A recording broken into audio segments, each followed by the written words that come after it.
I'd like to go ahead and get us started and pass things over to Sherry Simpson, the Senior Director of Engagement and Impact Innovation at ITVS, to tell us a little bit more about the organization. And then we'll get into our first panel of the day, Building Legacies of Support. Sherry, welcome to the virtual stage. Thank you so much. It is great to be here. And thank you to everyone with South Summit for setting all of this up. I'm Sherry Simpson. I'm with ITVS, Independent Television Service. And I work with our engagement area, but also work very closely with production. We are bringing forward bold, untold stories. And just wanted to share with you a little bit about our Diversity and Development Fund. This is a fund that is for BIPOC filmmakers. We are really excited to be bringing forth, of course, bold, untold stories, but the unique thing about this particular fund is that you do not need to have a work sample. It's an early stage fund. We're very excited and looking forward to talking with anyone about your projects. We do have a fund opening, and that is on June 6th. The deadline for entries is July 8th, 2022. So again, that's our Diversity and Development Fund for BIPOC filmmakers. And then of course, our open call will open again coming up for winter 2023. So if you have any questions at all, please do contact us at info@itvs.org. We'll look forward to hearing from you all. If you have any questions, feel free also to reach out, because we'll be the next panel up as well. But happy to be here, and thank you to shout out to ITVS family in the chat as well. Thank you, everybody.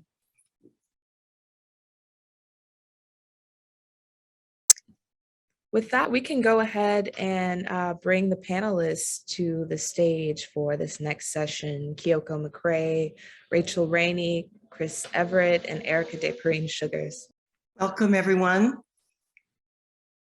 Good to see your faces. Thank you so much for being here.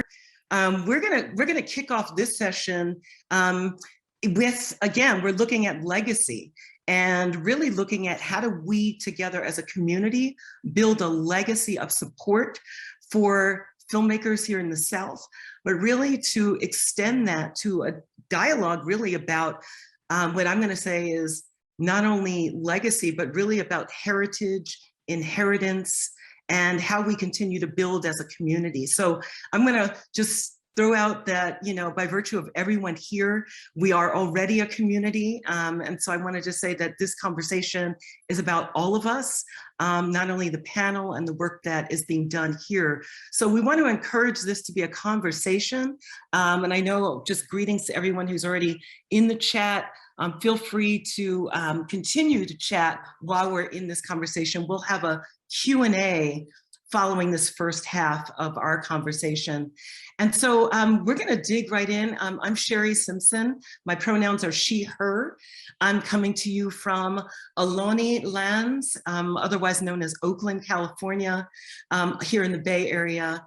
And I'm going to just name our incredible panelists, but you will certainly be learning a lot more about them, because this panel really is all about the legacy and celebrating the incredible work that they have been doing and looking toward the future of what is to come from this community. So joining us today, we have Kiyoko McCrae, as you've heard, and Kiyoko, of course, is with heads the, sorry, hey, I have like about 1,000 things for you. Kiyoko, I know that you're an award-winning filmmaker, theater, and also heading the Southern Doc Fund, excuse me, labs. New Orleans, excuse me, so sorry. Okay, joining us also is Chris Everett, who actually is with Southern Doc Fund heading programs. Erica Deiparine-Sugars, who is the director of the Austin Film Society, and Rachel Raney, who is the executive director of Real South and also heads national productions for North Carolina PBS. So that's a legacy in and of itself. Let's open it up, and I'm going to encourage our team here to really share about the work that you're doing with this first question, but really want to look at this from the standpoint of not only the work you're doing now, but really what is the legacy that you're committed to for this artistic community? And I'm going to just start with Kiyoko because you're on mic and just offer it up. What is the legacy of the work of your organization? Yeah, it's such a great question, and I love that we're exploring this theme. And when I was thinking, reflecting on this, I think the thing that came up for me is it's really simple. I think we're just really trying to support filmmakers that are in the region, through our programs with Emerging Voices Directors Lab and the Southern Producers Lab. Without going into a huge amount of detail, I think we're just trying to support the unique voices that come from the region.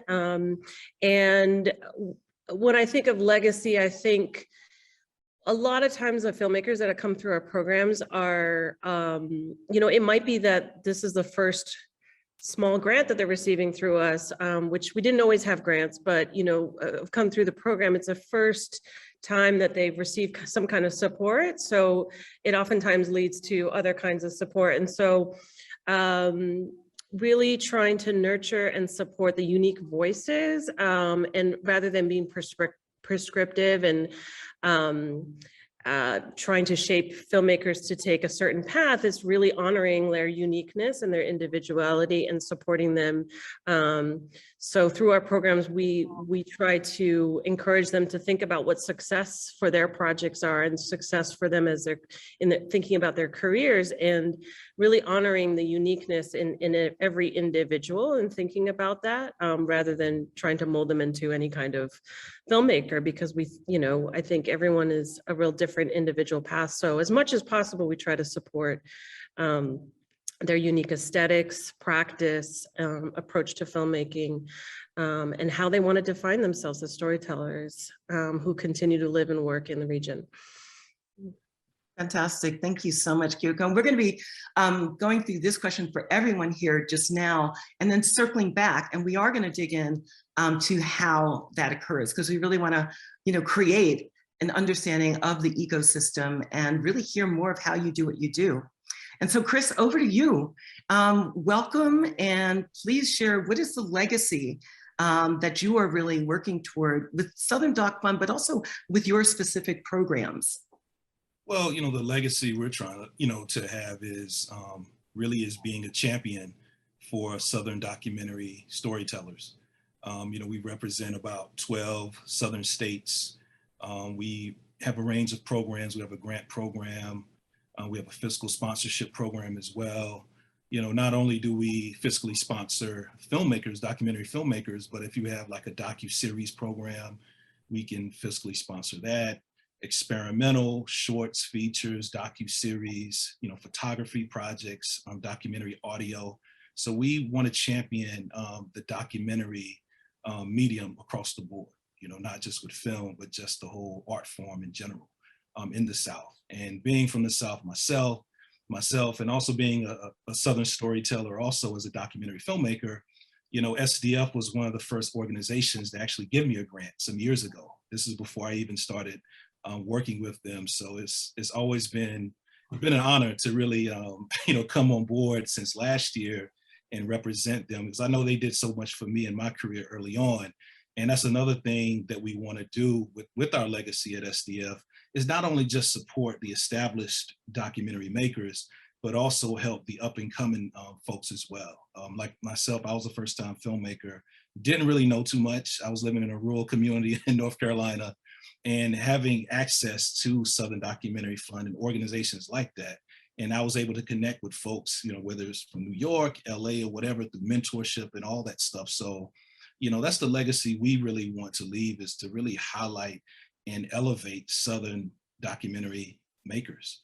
And I guess I always say, the South got something to say. I know Andre 3000 always, that's his famous quote. And that's the quote I live by, it just, as a documentary maker as well in the South, I want people to come into the South, and I want people to stay here. I want artists to stay in the South as well. And that's what we try to represent as also. Yeah, Thank you for that, Chris. And I mean, really, you are a living example of what we're talking about. It's building up, giving back, and the experience that you've had is really you're creating for other people. So beautiful. Thank you so much. And we're going to swing back again. I want to hear more about the specifics of your program as we do with Kiyoko. And so I'm going to move it over, though, to Erica. Erica, welcome. So good to see you. And want to hear about the legacy that the Austin Film Society is creating. Sure. I want to say hi to all the Austinites that are out there, Texas-based filmmakers. I see you out there. So yeah, I think when we think of legacy, you know, I work for an organization that has legacy built into it. You know, the organization, Austin Film Society, was started in 1985 by filmmaker Richard Linklater, who's still our artistic director. And you know, his legacy is something that we hold on to as we look into the future. And you know, it started as him wanting to bring the community together around film and also get his films made in a small community like Austin at the time. And since then we've grown as an organization to really champion a healthy film and creative landscape. And as you know, Austin is a very fast growing city. And, you know, Texas in and of itself has, you know, 4 of the largest cities in America. So I feel like, you know, we think about what we will do to continue to provide an ecosystem that ensures that artists, you know, our creative culture and the industry thrives beyond us right now. And that we can support the work of artists through programs that they need, like grants, but also building infrastructure. So, you know, the organization in of itself has managed a studio, a facility, a creative media facility in Austin Studios, and also has maintained a creative media center for the public through our program Austin Public, and developed new programs such as like a creative careers workforce development program, and we can talk about that a little bit more. So really thinking about the infrastructure and what we're leaving and building for the future. But when I also think about legacy, I also think about the enduring ways, you know, people have been excluded from our industry, right, based on circumstances such as, you know, race, gender identity, abilities, geography, economic status, education, all of these things. So we want to really build a place that is sustainable, but that includes opportunities for all creators. Absolutely. Erica, thank you for that. And thank you for bringing in the impediments, right? Like, what are we actually dealing with here in terms of moving from where we are to fulfilling on that vision and legacy? And I want to ground a couple of things you said and then move on to Rachel, you know, for this opening segment, you know, really looking at how creativity as a seed can actually grow and support an entire economic community, you know, really talking about building infrastructure for sustainability, and how, in fact, you know, for all of our filmmakers out there, creators, producers, how your work actually is the seed of economic change and motivating changing and moving us towards social good. So that's an extraordinary impact and legacy right there. So thank you for that, Erica. And we definitely want to circle back and hear more about how you're doing what you do in Austin. And so I'm going to move to Rachel. Rachel, welcome. And it's a pleasure to see you. You know, we all have some connections, which we're going to get to later, because I think what we're really seeing, what's going to be emerging here, and Chris underscored this already, and that is how each life touches so many. You know, each organization touches so many, and we really are interwoven in so many extraordinary ways. Rachel, we introduced you with 2 hats, even though I know we all wear about 10. So I'd like to just have you share specifically about the legacy of the work that you're creating, and that can be with Real South or through PBS, but really the impact and legacy on the filmmakers themselves and the makers who are bringing forward the content that you support. Yeah, thank you for that, Sherry. And it's so good to be here at the South Summit, which is just every year getting better and better. I've been thinking about this idea of legacy, and it's been great hearing everybody else kind of touch on this. And I have to say, you know, I'm kind of a public television lifer. I've worked in public television most of my adult career with a couple of different, you know, side hustles. But And it's really important to me to bring, obviously, we're working hard in public television to diversify racially, ethnically, but also I feel really strongly geographically. I'm a huge fan of what public television has to offer. I'm a true believer in it, and that it's free and accessible to people all over the country. And that it's quality programming and all of that. But the truth is that the lion's share of the programming on public television comes from 2 or 3 very large stations on the East Coast. WNET, GBH, and WIDA in DC. They make wonderful programming, but I spend a lot of time trying to develop programming for the network that comes from the American South and that can amplify Southern storytelling. And I think that, in terms of the impact on filmmakers and storytellers is that, really to be able to do that, I have to work really closely with independent content creators, with all of the talented people in our region. And it's funny because when we first launched Real South years ago, it really was about it being a content initiative, right? We wanted to put forth collections of stories that were more authentic than what we were seeing out there in the national media landscape. But as it has evolved, I'm more and more seeing it more as a talent pipeline. So what I hope that we're doing in terms of a legacy and the work that we're doing is discovering, nurturing, cultivating Southern storytellers that can work in public media and that can feed that wonderful pipeline of programming that public media has to offer, and so that it becomes more diverse, in all ways and geographically. And that we're also that the stories that do come from the South come from people who have the lived experience of being in the South. And I think that that's a really important distinction as well. The South is a very important region. It's one of the fastest growing regions of the country. Politically, it couldn't be, more important. And I think it's really important that that the programs that get, greenlit and distributed have Southern voices behind them. Absolutely. Rachel, thank you for that. I want to throw in a little anecdote myself too. Rachel, I don't know if you remember this, but the first time I met you, I was not in public media. I came to public media about 4 years ago and met Rachel at a conference in Atlanta. It was a public media conference. And I want to say within the first moments of meeting you, we jumped into a conversation about collaboration. And you were saying, hey, we've got some filmmakers here, ITVS, we need to be partnering. And I remember that and I thought, okay, I like this one because she's talking about partnership. And we're going to talk about these partnerships and how we can really build that kind of pipeline together even more strongly, which is one reason that ITVS is here. We believe in the same thing. And it really is starting with the filmmakers though, right? So I wanna switch back there for a moment and we're gonna delve into that collaboration piece. But really for filmmakers who are coming up now, and Kiyoko, I appreciate, you spoke about the uniqueness and about, filmmakers' voices and really not, you didn't use these words, but I will, not pandering to what anyone else wants to, what we think people want to hear, but going with an authentic voice.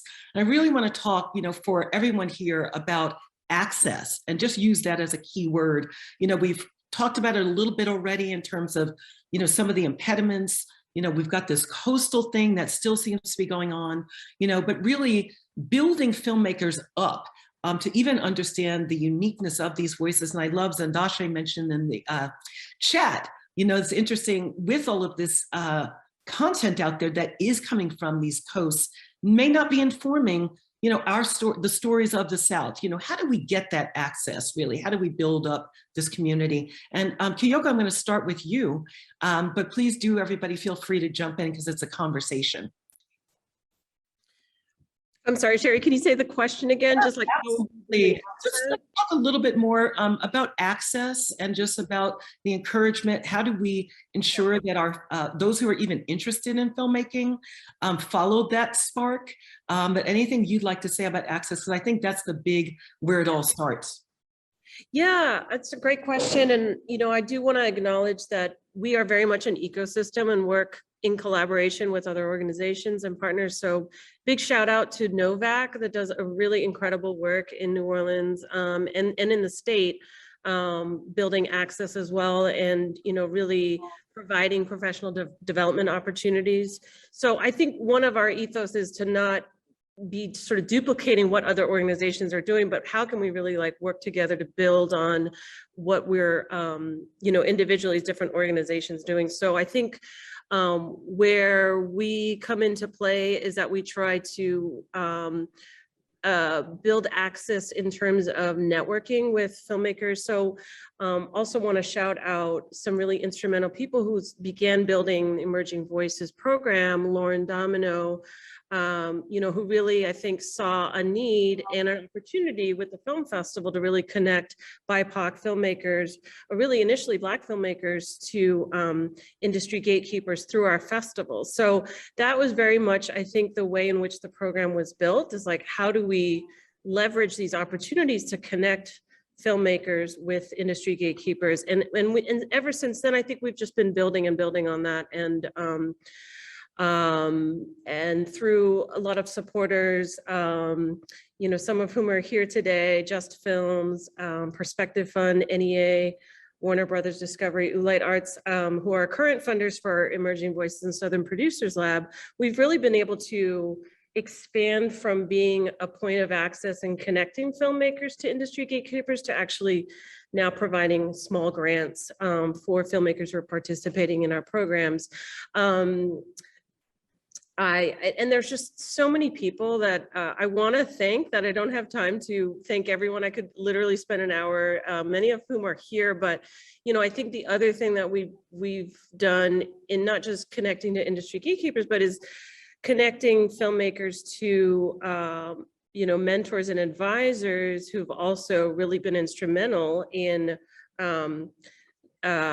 providing mentorship and advice, and kind of speaking to what Chris was saying earlier, I also feel that myself as a filmmaker, is that it's because of people like Darcy McKinnon, who, when I was first starting out as a filmmaker, who really was so open to giving me advice and being a mentor to me, that there's very much like a cyclical process in which people have, I think we're often just building on what already exists, that I love about our New Orleans community and our community in the South, which is very, very much a giving, supportive community in which people are constantly giving and collaborating and sharing that knowledge. So a lot of that access, I think, is also just people being willing as mentors and advisors to really break it down and be like, I started out, I didn't know anything, and trying to demystify as much as possible, especially around, distribution and funding. So I'm kind of rambling here, but I think a lot of it is just very collaborative, and we're so grateful that we have so many people who are part of the work that we do, who make it possible. And a lot of it is just about bringing people together who are willing to share their stories, share their experience, their networks, their resources. I'll stop there. I could go on, but I'll stop there. Well, thank you for that. I mean, a collaborative community by the level of acknowledgement and the thanks that just poured forth is really, phenomenal, and an example of that. And I think the other thing that is really present, Kiyoko, in what you were sharing, is that, clearly, if someone is speaking to you, they're speaking to that list of people, right? Because the connections are deep, and that when we, do hear something like, and we're passionate about it, we tend to share. And that's a powerful component of a network. And to that, I want to, and again, feel free to chime in and unmute if you want to add something, but I do want to go to Chris on that note, because it brings to mind, thank you, Kiyoko, this mentorship. And I don't want to lose that thread in, the list of all the incredible things that you all do. So I'm going to kind of zero in on a few of these key things, for our makers. And again, Chris, you said earlier, not only people starting out, but even people at an advanced stage of their career, mentorship and investment in people is a key to access as well. Can you talk a little bit about your mentorship roles and what's happening with SFD? Yeah. Yeah, SDF. Yeah. But yeah, our mentorship program is very cool. So what we do is we provide mentorship to Southern Documentary Fund supported makers. And a supported maker is someone who's received a grant from us or someone who's fiscally sponsored by us as well. And they're able to access these documentary professionals, and they kind of range from the gamut. We've had folks that work with distribution companies, sales agents, award-winning Oscar-nominated editors and filmmakers. So providing that access to makers that are in the South that might not ever have access to folks like this, and being able to have free one-on-one mentorship, anytime, that mentor is available, is huge. Also, we usually, since we do it for just our supported makers, a lot of times we do open it up to the general public as well. So a lot of times we want to kind of open that up to show people what we're about, for makers that are thinking about, should I come on board with SDF? Should I apply to fiscal sponsorship? So we like to give folks a little taste of our program as well. And so we allow a lot of times, sometimes the general public to sign up for those one-on-one sessions, even though they might not be an SDF supported maker. We do sometimes open that up. And also our mentors we have like a monthly roundtable discussion, similar to what we're doing right now on Zoom, where our mentor would pretty much, do like a webinar discussion, open it up for questions, and people can ask those questions right there as well. So like we have a discussion about editing, the relationship between the director and the editor. You can ask your question to that certain individual. I know recently we had Carla Gutierrez. She was one of our mentors, and she did a great roundtable about the relationship between the editor and the director. Had about 80 people, sign up for it, and they were all asking their questions, and they wouldn't have had that type of access. I've seen other organizations, they actually charge, 50, 75 bucks for that same type of program, but we've been fortunate enough to provide that for free. And, just sign up, and then we also record them, and then we'll share it with you as well. Because sometimes, people's schedules are weird. They might can't make it, but they still want to go back and listen to it. So we record it, we edit it up, and then send it to folks who register or whoever wants to see it. We send that to them because we just try to be a resource for Southern documentary makers.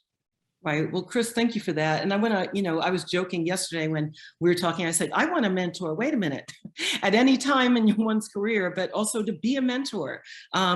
Please feel free to drop in the chat or connect about that.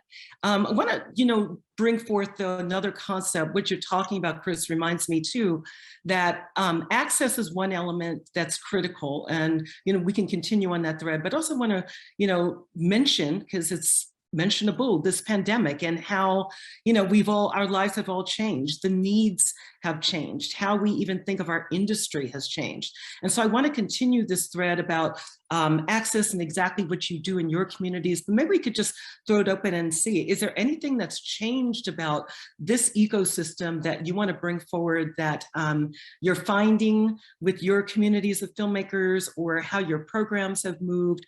Erica, I know that you've mentioned all the work you're doing around jobs and really creating support. Do you want to move to that and share a little bit more about how you're doing that as well? Sure. I just want to also touch on the idea of access, that, I think the role of regional and local organizations has been that for their community is an access point, providing specific types of programs or specific connection points to a larger industry. And so I think it's great, particularly when we have folks who have had experience or success in their careers, or just even a little bit more, have moved a little further from other folks, have a reciprocal relationship with the organizations that supported them, and want to return and help other filmmakers in the region by being mentors or being part of the network. I think it's really valuable, and I've been very grateful, and AFS has been very grateful for those filmmakers who have, really exciting careers right now, who still consider themselves Texans and come back and want to work with new filmmakers or filmmakers who are just on the cusp of doing something different in their career. But in terms of, what has changed, I do think we talked about this yesterday when we were chatting a little bit about the fact that, geography was always a barrier, right, to access panels or, film festivals or things. And when everything moves online, that sort of changed, right? And we see how easy it is to engage with folks across the country, not only in your region. But I also think organizations like ours, who sort of always looked for funding to continue to support the work. There was always this sort of competitive nature of just sustaining yourself so that you could sustain your makers. But I feel like all of that sort of went out the window a little bit during the pandemic in particular, because we were all trying to lift up our communities, right? And thought about what are the ways that we can collaborate and work with each other in the effort to have our filmmakers and our artists survive, and I think, I hope that in this future that these collaborations continue, these authentic reciprocal collaborations will continue without that burden of, clawing for recognition or the funding that comes with recognition for the work or the organizations, and that we continue to just build on each other's skills and in support of each individual filmmaker's needs. Absolutely. Thank you for that. And I know, I think it would be really valuable, to look at some of the projects that have been coming forward and maybe how some of these collaborations work around projects. I know we'll get to that before we go to Q&A shortly. But I do want to move over to Rachel on that question of both access and the pandemic, and just, how are you working with this access question these days? How are you reaching folks? Yeah, one of the things about public media is it can be it's a very complex system with a lot of organizations, and it can be complicated to navigate. I feel like 20 years in, I'm still learning about the way in which public media operates. You've got the network, PBS, which isn't really even a network, it's more of a distributor. You've got the Corporation for Public Broadcasting that supports, stations across the system. You've got PBS stations, you've got wonderful organizations like ITVS and the National Multicultural Alliance organizations like the Center for Asian American Media and Black Public Media and Latino Public Broadcasting. You've got Firelight Media. I mean, I could go on and on, right? There's a lot of us, and we often work together, but we have different access points. We have slightly different missions. I'm really proud to say that, for example, in terms of access, one of the first things I did when I started at PBS North Carolina a little over 6 years ago is I created a very public way for independent content creators and filmmakers and producers to pitch us ideas. So it's on our website, pbsnc.org/submit. And since then, we have gotten close to 500 submissions. And we have greenlit or, acquired over 36 of those projects in that, short amount of time. And so, but I have been talking to some of my colleagues in public media that one of the things that because our system is so complicated, we all end up doing a lot of education of folks, which is great. And that's how it should be. But we have decided, wouldn't it be wonderful if there was a webinar that people could watch that would explain how, who all these different organizations are, how do we work together, what are those different access points? So that's something that, has been a little bit stalled during the pandemic, as we've all had to pivot and, reinvent things at our own organizations and whatnot, and take care of our health and our families. But it's something that I'm really, really interested in continuing to pursue, is to push forward this idea of being very transparent about how filmmakers and producers can work with all the different organizations and in public media. Yeah, I think that working in public media, I would say, yes, very complicated. And thank you for working to help simplify that. I know that we all have different experiences with public media, and it's good to hear that we're all, really working to make it more accessible that way. Because if you don't understand it, you may back off. And there are some incredible opportunities to be had. So thank you for that. I want to, touch on, thank you so much. I'm going to go to one or two other areas as we collect some questions from the chat. And thank you also, panelists, for responding in the chat as well. Really an area, about 5 days ago, I was checking out that TikTok now has about like 1 billion, that is the number, 1 billion users and subscribers. And while that may or may not touch our everyday lives, this whole idea of how an audience is consuming content is really impacting all of us. As we look at where can experimental films be shown, where is the access for audiences to, really get these powerful stories that are coming from the South. I just wanted to open that up as a real conversation for all of us, including the audience. Now, how are we impacted by this kind of innovation in the ways that we are consuming content? And just want to jump in with that. And, folks out here in the audience, please feel free to throw in any thoughts that you may have as well. So yeah, I don't know, maybe Rachel, start with you, but please feel free to jump in. Yeah, I know that at PBS and in public media, we are working really, really hard to make that transformation from being what were traditional broadcasters to digital media organizations.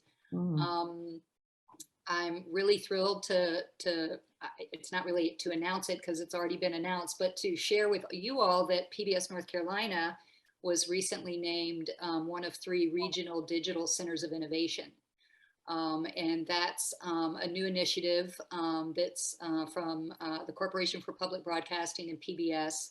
There are 3 stations. They're geographically diverse, and I think they purposely did not, award those to some of the bigger producing stations, but it's PBS North Carolina, Houston Public Media, and Rocky Mountain PBS.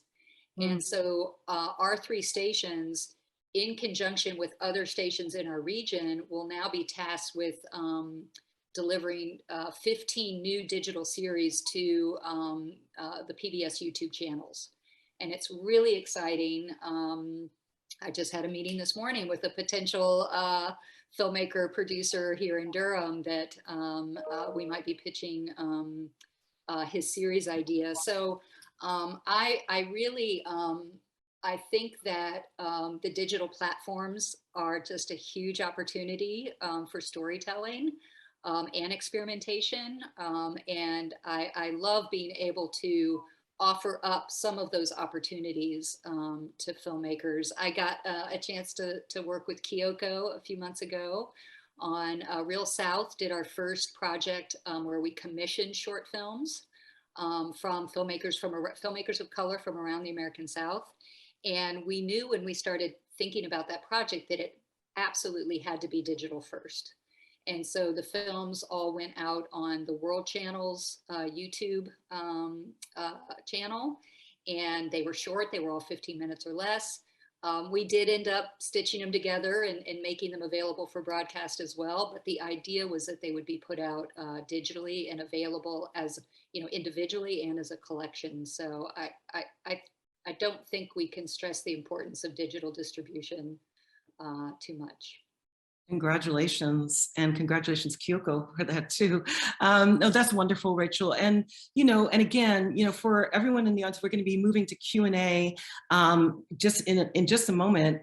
Wanted to just really emphasize to this whole conversation around collaboration and community. I want to go back to that space as we move to Q&A. And as we said at the start, this is a community. We're an ecosystem.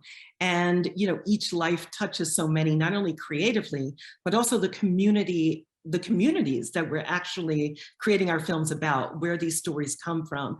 So, so I wanted to, ITVS at the moment, for example, we're partnering with Rachel in Real South, on a town called Victoria, incredible new docu-series that we have coming up. And, but it had origins, you know, all of these projects come from somewhere. And I want to talk a little bit about that. I don't know, Erica, can I pop over to you for a second? Because, and really what we're looking at here is everything starts with a conversation. And, you know, for anyone, I did notice in the chat, it's like talking to funders, talking to your community, building a story, all starts with a conversation. So Erica, could you say a little more about the origins of A Town Called Victoria, the new docuseries, and your role in that too? Yeah, I think, you know, the filmmaker is from Texas originally, right outside of Houston area. And I worked with her, Lilu is her name, and she was part of an early lab that we had for documentary filmmakers, which, you know, through the pandemic we haven't had, but, and she was in development of this project. And of course, my previous role has been with public media, as some of you know. And so, of course, I saw this as a very specific kind of documentary that I thought would be great for public media. And this filmmaker really doesn't have any experience with public media. And in fact, she's doing really well in the TV commercial television space currently also. And so as she was developing the project, it's the idea of community. So she met with other Texas documentary filmmakers who had experiences inside and outside of public media, but also just building a community as she developed the project, which then sort of developed itself into a docu-series, which she then pitched to Real South. And in her pitch to Real South, she had also asked about CAM and the connection with CAM, which I thought, again, was another really great. I had mentioned CAM for the actual film, the broadcast length film, if she was going to create it. So those are the ways that sort of it comes together when we're stitching opportunities for folks with very specific, you know, goals in mind. And at first I wasn't going to push her into the public television realm because that's not where she wanted to be or didn't really see herself in it. But, you know, if we can be a resource, if I can feel that I can be a resource for filmmakers in seeing some different opportunities and connecting them to folks that I've met along the way or that the organization partners with for regularly, then I think it's great. So it's really great how it sort of circled around, and now, you know, it's with you all, and it's exciting, and I get updates every now and then, and it's exciting to see. Yeah, no, thank you for that, Erica. And, you know, I think for sure, you know, there are so many collaborations amongst this group alone. You know, Southern Doc Fund and New Orleans Film Society are involved with, I think, Silent Beauty that's coming forward. And filmmaker Jasmine Mara Lopez from Texas, and that's premiering at Hot Docs. The stories go long and deep, and I want to just open it up for Rachel, you're unmuted too, for other comments and thoughts about these collaborations, and then we're going to move to our Q&A. And actually welcome any of panelists to share any origin stories or collaborative notions for our filmmakers as well. Well, I just wanted to mention that the story about A Town Called Victoria, it actually even has a couple of other twists and turns, which is that I actually first met Lilu because I was on a panel about public media distribution for the Firelight Media Fellows. So Firelight Media was, you know, they have fellows, and they do a lot of wonderful programming for their fellows. And so there was this panel, and then she followed up after that. So I really think that the more that we talk and that we share information about projects and initiatives and all of that, you know, the stronger we are, and the more that we can prop up these projects that need a lot of support. It's very rare that a project is going to, you know, kind of make it to fruition by only working with one organization. That just doesn't usually happen. I also just wanted to mention, because it just feels a little bit weird that to not just kind of say that I'm the former ED of the Southern Documentary Fund, and you know, big shout out to them and the work that they do. And it was funny because when I moved to North Carolina, I'd spent years on the West Coast working in public media and in documentary, and when I ended up moving back to the South, I, ended up working at the Southern, getting kind of recruited to, work at the Southern Documentary Fund. And I spent 4 years there, and I was able to take kind of that mission of amplifying Southern storytellers and really working to get their work, funded, made and seen into PBS North Carolina. And I'm still, in very close contact with them. But it's just yet another of those stories of how we're also connected and aligned in so many ways. Yeah, and thank you for that, Rachel, because I think there is, there's these subtle differences in aligned, versus connected, right? Like we're really all moving in the same direction, it would seem. And to that end, we started this conversation looking at where we are and talking about legacy. And I really want to, as we open up and to answer some of the questions, really look together. And this is a question for everyone here. What do we need as a community? And this is for, we've talked a lot about docs, but also, just scripted features, all kinds of new media. What do we need as a community? What do we need to fulfill on this vision? And of course, I'm going to throw out the obvious. We always need more resources. We've talked a little bit about access. And what else? Because this is the opportunity to really, as a community, look at the legacy that we're aiming toward and really raise up and elevate, what else is needed.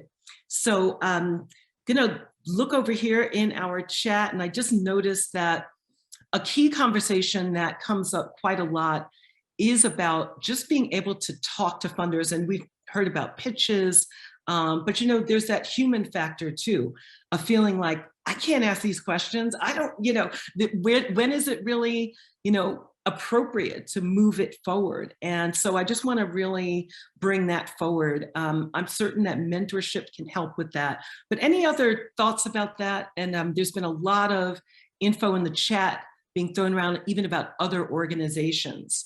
But if there's anything more that we can share, and Chris, I'm thinking too, because you've been this journey, you have film projects in the works, you're building these programs. Any more advice really for our filmmakers on just kicking it up with funders? I would say, just as from a filmmaker perspective, has worked for me. Just ask, just reach out. You'll be surprised who might hit you back. I know even with my first film, Wilmington on Fire, I was looking for an executive producer, and I was a fan of this one filmmaker. He's a big time television director now, but I was a fan of a couple of his indie films. He did a film called Premium. Then he did a documentary about the 761st Black Tank Battalion in World War II. Name's Pete Chapman, and I was a huge fan. I saw him in Ebony magazine and all that, saying he was the next Spike Lee, and I was just a huge fan of his. So I emailed him. I reached out. He was teaching film at NYU. Said, hey man, I love your work. I'm a first-time filmmaker. Wanted to see if you would possibly mentor me, maybe be an EP on my project. You wouldn't have to do much, just check out some footage here and there, when you have the time. And a week later, he hit me back. He said, yeah, sure. Let's set up a time to talk more about it. I couldn't do that now because he's so busy. But so sometimes it's about timing as well. A lot of times it's timing too, but just reaching out to folks, reaching out to funders, reaching out to folks like myself as well as Southern Documentary Fund. People hit me up all the time. I know Rachel has referred folks to me as well that we brought on board for fiscal sponsorship. So, if you're interested in learning more about us, about our funding process, we're open. Just email us, call us, and we love to talk to different makers, because we never know, who you're talking to out here and who has that potential to do, to be a great documentary maker, or just need that extra push and support to go to the next level. So I always just encourage makers, just off of my own personal experience, just reach out to folks. They're either going to say yes or no, or they might push you in the right direction to someone who can give you a yes or a no. Yeah, thank you for that, Chris. Absolutely.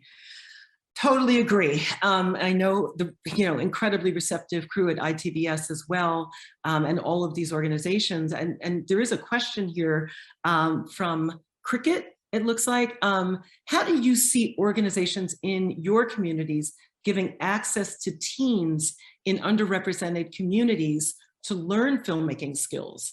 So really looking at legacy and our next generation. Any thoughts on that? So teens, getting them involved, from underrepresented communities, actually in the filmmaking process. So I can speak to that just from our perspective. I mean, we, for a long time, pre-COVID, we did have programs that really accessed through the schools for after school and summer arts programs, again, with schools that were in the neighborhoods of where our facilities were, to really give opportunities to kids who never thought that they could see themselves working in the industry, and or wanted to just have a lot of fun and self-expression, creative possibilities. I think because there are organizations that do this across Austin, we also didn't want to be duplicative or competitive in any way. And then because of COVID, we couldn't have a lot of in-person opportunities, but all the while we were sort of thinking about kind of this idea of the legacy and the gap between sort of new budding emerging filmmakers and those who have never even thought about filmmaking or had access to anything. The organization took over the management of the Community Media Center, the public access station, in 2015. It's called Austin Public. And so we do build a lot of our low to no cost classes for 15-year-olds and up, to learn different parts of filmmaking and become public access producers, which is sort of digital access producing at this point, digital media producing.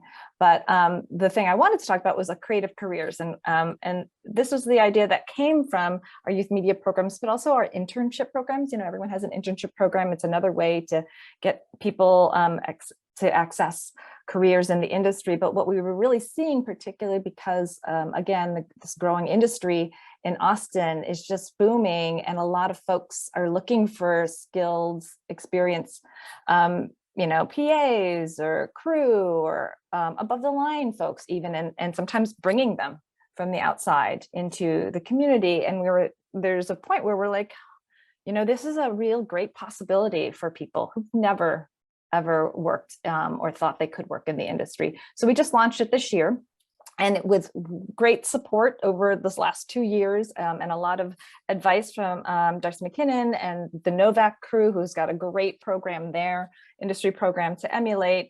They've been very generous to help us kind of set this up. And also with the Alliance and Wendy Levy, just thinking about what are the ways and needs to connect folks who want to be somewhat part of this industry, make a career out of this industry. So one of those pathways right now, and it's also supported in large part, which is really important, supported in large part by the city of Austin and their need to build their workforce, right? So it's all these sort of public-private partnerships that are really important for something like this to be successful. So we're just in our first stage. We just launched it this year, but that's one way to get new folks into the industry.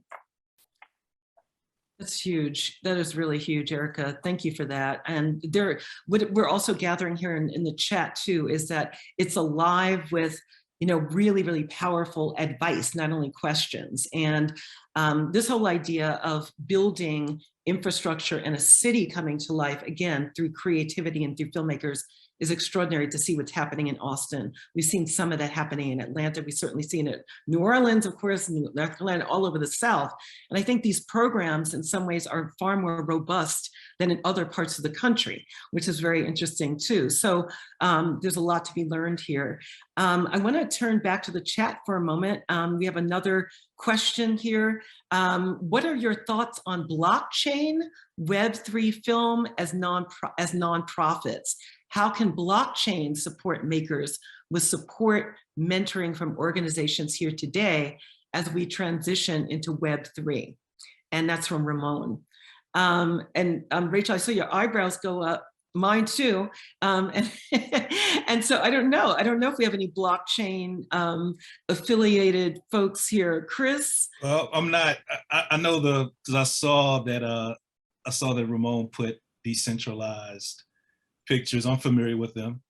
I have also been talking to them about possibly doing a presentation for us as well, because I'm very curious to how this works too. So I'm not an expert on it.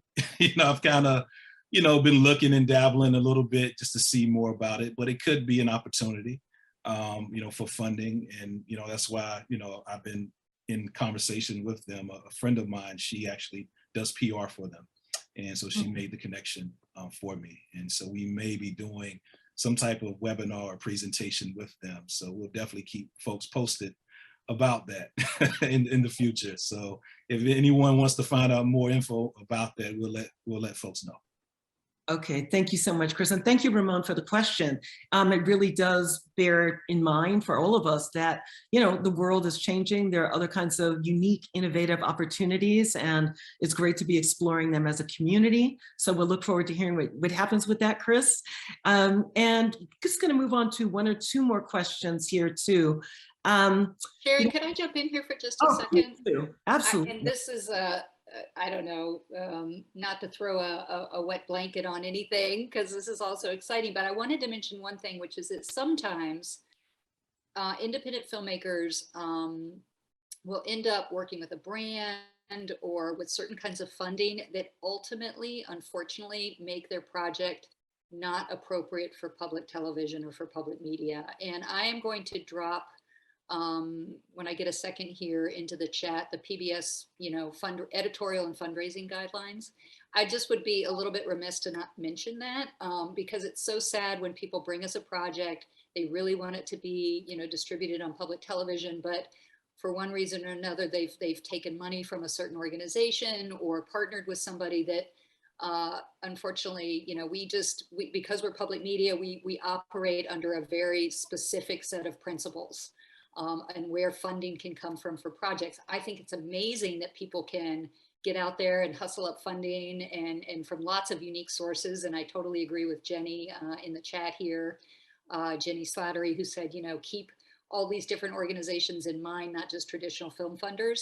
But I would just say, if you do have any idea that your project at one day you might want to consider public media, be talking to folks and be cognizant of that early in the process, because yeah, I've seen that happen a lot. Thank you, Rachel. Thank you for being vigilant and ensuring, having that commitment so that people actually really can get their projects aired. That's the goal, right? Is distribution, getting it out there. Okay, perfect. Thank you so much.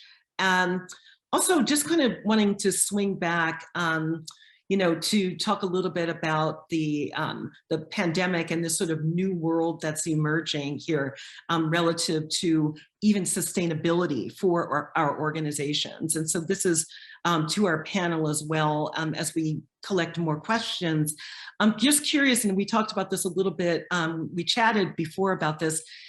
What do you see that you need, right? We've asked our filmmakers and our audience exactly what they need. Is there anything else that's missing that we need? We know we need to make public media access less complicated and bring some clarity to that. And we too are working on that. What else is needed as we look out at sustainability? Because, funding is one thing. Anything more that you all need for your legacy to be realized? I'll jump in. I mean, yes, I think resources are really important. One thing I just want to draw attention to is, I think for organizations, for us to be accountable, we also have to have really strong values and think about, who we're considering to be filmmakers and what is, we're talking a lot about documentaries. So even the definition of like what a documentary is to really be expansive when we think about who we're supporting, and so I wanted to circle back to something that was mentioned earlier about, I mean, I can't really speak to TikTok and stuff, but I think, looking at the potential that filmmakers have, and even before they sometimes define themselves as filmmakers, to see like how people get into filmmaking, right? Not most of the filmmakers that we work with have not been to film school. I never went to film school, and I never thought of myself as a filmmaker until I kind of got over that barrier that I had created for myself, where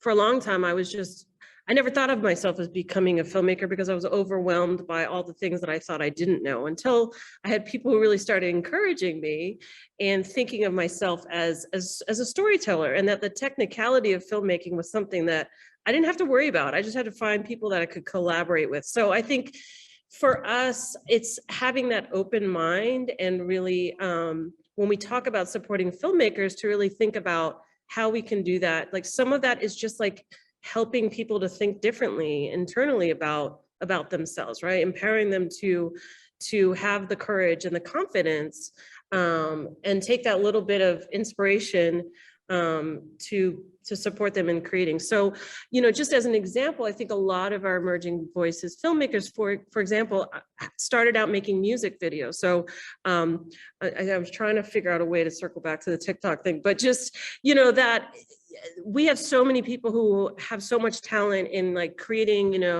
1 or 2 minute short videos, oftentimes music videos, but you can see the potential that comes from that in becoming a documentary filmmaker or becoming, working on a narrative short, whatever it is. But like, I think the point I'm trying to make is that we have to really have an open mind of how people become filmmakers, enter into the industry, and always be expansive and recognize the talent when it's there and figure out how to give them the support they need to have the confidence and the resources to fulfill their visions. Absolutely. Thank you for that. It is definitely not all about film school. And it really is about voices and storytelling. And, there's so many ways that we can create that. I want to actually circle back for a second. Kiyoko, you inspired, and I think we're going to be closing in just a minute. So I really do want to give everyone a last word on this whole concept of legacy. But, legacy kind of mixed with, and it doesn't have to be TikTok, that's just, but it's certainly about innovation. It's certainly about how do we get to the next level as a community. But before we do, I just want to make this point that, again, for all the filmmakers out there, documentaries, narrative, whatever your medium is, it really is, this seed is creativity. And so for any community, nurturing creativity at a time where stories desperately need to be told, I do want to underscore that too, that it is our creativity, it is what's getting out there. It's also voices that this country, regions of this country and this region that we really need to be hearing from. So looking at advancing opportunities for the distribution of films, for the access, but again, this legacy, because as we've learned today again and again, communities are transforming as a result of your creativity. So with that, I'm going to just pass it to each one of you all on the panel for a final statement about legacy and vision and organization. And then just want to thank everyone in the chat for participating so rigorously with sharing with one another. And please don't leave without collecting some of those links, because there are questions that were answered right there for you. So opening it back up, and really I want to start with Erica, and then we'll just keep going around the screen here to close us out. Your final thoughts on legacy and community. Thank you. And I appreciate what Kiyoko is saying, because I do think that it's, I think when we've grown up in a very specific way, your career has grown in a very specific way, there's always what success looks like, right? Like, if I don't go to this festival, if I don't get that broadcast, I have not been a successful filmmaker. And I think as gatekeepers, or as folks who are trying to guide new filmmakers into this landscape, that we have understand that each filmmaker is defining success for themselves. Each media creator, they might not think that they're a filmmaker, but each media maker is creating and defining success, and that we as institutions support those pathways and not try to fit them into the idea that we've had traditionally as what success looks like. And that's something, that I've learned in this transition, not only to be an innovative space, but also just the ways that new voices need to be distributed. And we've got a lot of great examples of that for folks who want to just distribute locally and feel like that is where their success is, and they've had impacts in their community versus larger film festivals or some kind of award that way. Thank you so much, Erica. I'm going to go over to Rachel to close us out.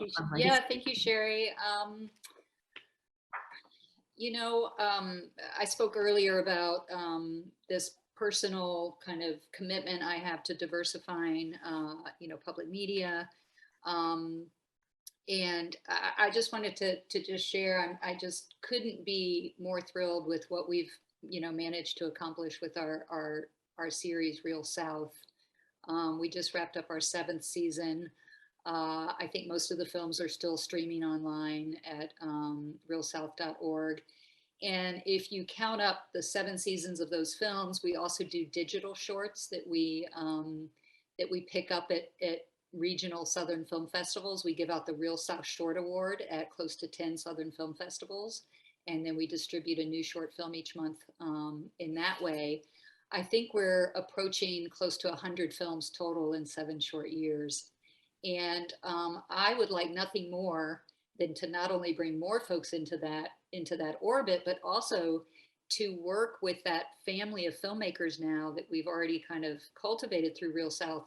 And what is the next step with them, right? How can we bring them even deeper into public media, or to have them transition from a filmmaker maybe to a showrunner, right? And that's been something that's been on my mind a lot lately, is that I'm a huge fan of documentary films. That was my first passion. That's why I'm even doing this work today. But there's a lot of other opportunities too. And so I'm hoping to work with content creators and open those doors together. Fantastic. Thank you so much for all that you're doing, Rachel. It's huge, and we're happy to be partnering for sure on a number of things, but terrific. Okay, and over to Kiyoko.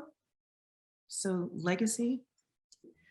Yeah, I think Erica said it so well. I just want to build on what you shared, Erica, about this idea of success. It is so easy to get caught up in an idea of that we all have to follow this path.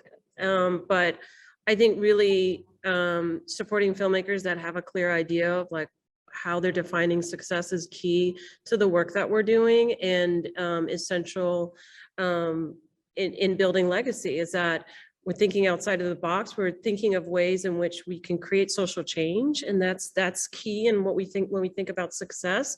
I mean, ultimately, I think we make art to create a better world. And that's something my mentor, John O'Neill, the Free Southern Theater, taught me, and something that I carry with me in all the work that I do as an artist, but also as somebody who's trying to, the work that I do with the Film Society and the Filmmaker Labs is always going back to that central question of like, what are you trying to do with your work? How are you trying to create change in the world, make the world a better place? I think is really central. And I think of a lot of my job is to honor each filmmaker's passion for how they want to create change in the world, and whatever I need to do to help facilitate that.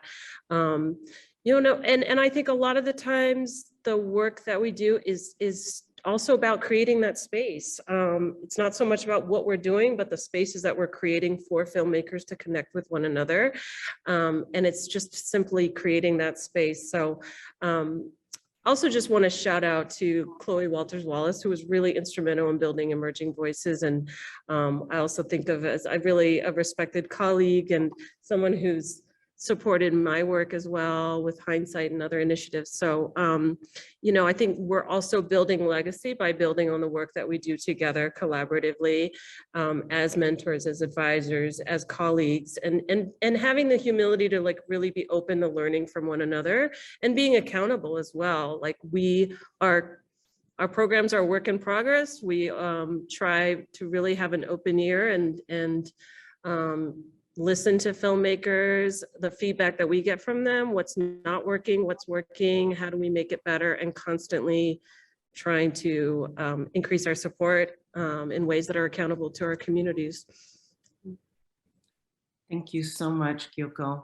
So much love in that. Thank you. Okay. All right. And over to Chris.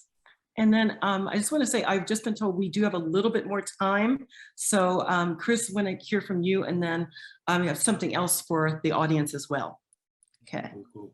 Well, I guess, just the legacy part of it, just leaving a legacy of helping, people get their careers going and, and continue to make work. When we work with documentary makers, we just don't want them to make one project. We want them to keep going and going and going. You know, we want them to screen, you know, at PBS, Real South, and we want them to get those grants from ITVS and other organizations. We want them to get those fellowships and just continue to grow. And, you know, and we want to help with that, you know, whether it's through mentorship, our own grant programs, our own fiscal sponsorship for them to raise the capital they need to get that project over the hump. You know, that's what we want to do. And I know, as being kind of like the de facto mentor sometimes as well, at Southern Documentary Fund, you know, I really want, you know, makers to, you know, finish their projects, get them out there, have that strong impact in the community that they want with their documentaries, but I also want them to be able to make some money for themselves as well. I know a lot of times us as filmmakers, we kind of put that last, and we just want to make the project, and we don't think about, hey, we need to figure out a way to monetize and figure out ways to make money with our projects so we can continue to make more projects and to invest in our careers as well and ourselves. So that's how I kind of, you know, come with it, just off of my own experience of having to really figure it out on my own, and didn't really have a lot of mentorship in the place where I was living at. So I try to use, you know, some of my experience when I talk to filmmakers and other documentary makers with the Southern Documentary Fund. And that's what we're trying to do. We're really just trying to grow this ecosystem of documentary makers in the South. Yeah. Well, I am just, my heart is full. I thank you so much all for your work.